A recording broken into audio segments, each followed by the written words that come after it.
बारामतीमध्ये सर्वधर्मीय निषेध मोर्चा जो आहे तो काढला जातोय। देशमुखांच्या हत्येच्या निषेधार्थ बारामतीमध्ये या मोर्चाचं आयोजन करण्यात आलेलं आहे। देशमुख कुटुंबीय या मोर्चामध्ये सहभागी झालेले आहेत।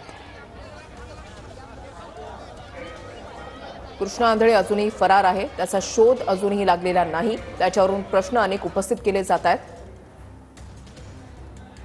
वाल्मिक कराड आणि धनंजय मुंडे यांचे असलेले संबंध आणि त्याच्यावरून झालेले राजकीय आरोप प्रत्यारोप, धनंजय मुंडे यांना आपल्या आमदारकीचा द्यावा लागलेला राजीनामा, या सगळ्या घडामोडी गेल्या 3 महिन्यांमध्ये घडलेल्या आहेत।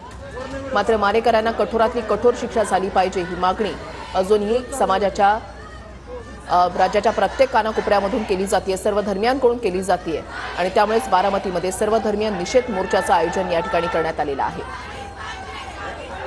देशमुख कुटुंबीय या मोर्चामध्ये सहभागी झालेले आहेत। संतोष देशमुख यांची निर्घृणपणे हत्या झाली आणि मारेकरांना कठोरातली कठोर शिक्षा व्हावी हीच मागणी या मोर्चाच्या माध्यमातून केली जाते।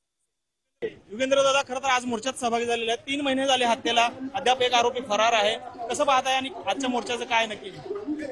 आजच्या मोर्चाचं नियोजन सगळ्या पक्षांनी केलंय। सगळ्या पक्षाचे इथं कार्यकर्ते आहेत, बारामतीचे सगळे नागरिक आहेत आणि मी इथं एक सामान्य नागरिक म्हणून त्यांना इथं पाठिंबा द्यायला, साथ द्यायला, इथं देशमुख कुटुंबाला साथ द्यायला मी इथं आलो। खरं तर ज्या पद्धतीनं महाराष्ट्रामध्ये गुन्हेगारी स्वरूपाच्या ज्या काही घटना समोर येत आहेत, नक्की महाराष्ट्र चाललाय कुठे? काय आपलं काय निरीक्षण आहे या संदर्भात?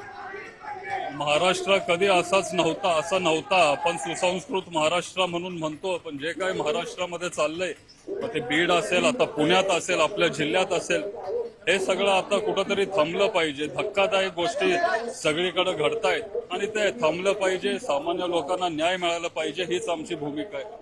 खरं तर एका मंत्र्याला देखील राजीनामा द्यावा लागलेला आहे आणि एकंदरीतच आता दुसरं प्रकरण जे भाजपचे आमदार आहेत सुरेश, त्यांच्या देखील कार्यकर्ता जो आहे तो देखील कुठेतरी अशा पद्धतीच्या घटनांमध्ये सहभागी असल्याचं या व्हिडिओवरून पाहायला मिळते। काय सत्ताधाऱ्यांचं नक्की काय चाललंय? काय नेत्यांना काय ह्याच्यात खरं तर राजकारण आणलं नाही पाहिजे। हा माणुसकीचा प्रश्न आहे। आज जर देशमुख कुटुंबाला हे सगळं होत असेल तर आज आपण त्यांना साथ दिली नाही तर उद्या हे कुठल्याही कुटुंबावर असे दिवस हे येऊ शकतात, ते येऊ नये। त्याच्यामुळे आपण सगळे इथं आलोत आणि आता 3 महिने झाले तरी पण एक आरोपी फरार आहे आणि तरी पण पोलीस चौकशी ज्या ताकदीने व्हायला पाहिजे ती होत नाहीये। आणि आमचं म्हणणं एवढंच असेल की लवकरात लवकर चौकशी व्हावी आणि जे आरोपी आहेत त्यांना सगळ्यात कठोर कडक शिक्षा मिळावी। खरं तर गेल्या काही दिवसांपासून